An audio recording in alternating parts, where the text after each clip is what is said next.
This is Scientific American's 60-Second Science. I'm Jason Goldman. Over millions of years, penguins have evolved a keen sense of where to find food. Once they're old enough, they set off from the shores on which they hatched for the first time and swim long distances in search of tasty fish like anchovies and sardines.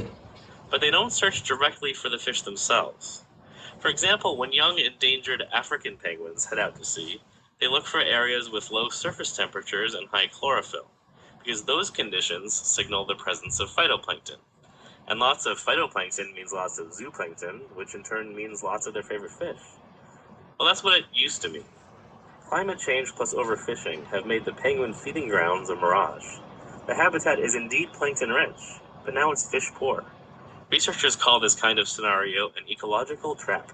It's a situation where you have a signal that previously pointed an animal towards good quality habitat.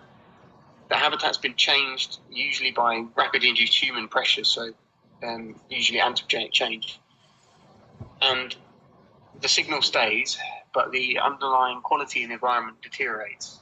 University of Exeter zoologist Richard Shirley. He and his team used satellite imaging to track the dispersal of 54 recently fledged African penguins from 8 sites along southern Africa. Historically, the birds benefited from tons of fish along the coasts of Angola, Namibia, and western South Africa. But now they're going hungry. I was really hoping we'd see them going east and finding the areas where the fish had shifted to. So I was quite surprised to be wrong, and unfortunately quite sad to be wrong in this case, because it ends up being quite a sad story for the penguins. The researchers calculate that by falling into this ecological trap, African penguin populations on South Africa's Western Cape have declined by around 80%. The findings are in the journal Current Biology.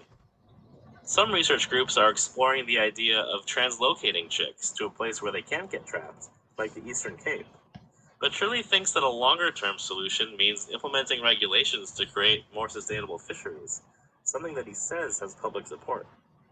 And as for the penguins? They're not necessarily yet in an extinction vortex. But yeah, it's not hopeless yet. But time flies, unlike penguins. OK， 这篇主要在讲说呢，他最后一句就讲说那个主播很爱企鹅，然后他们有说关于说他们发现说我们的 overfishing， 然后就会导致说海洋的鱼越来越少，所以会导致 penguin 容易饿肚子。然后他们有去观察说，关于一些非洲的鸟类啊，以鱼为食的动物，然后他们有发现说，他们一开始越来越饿然后他们还有比较说呢，非洲的企鹅还是怎样的，我也不知道。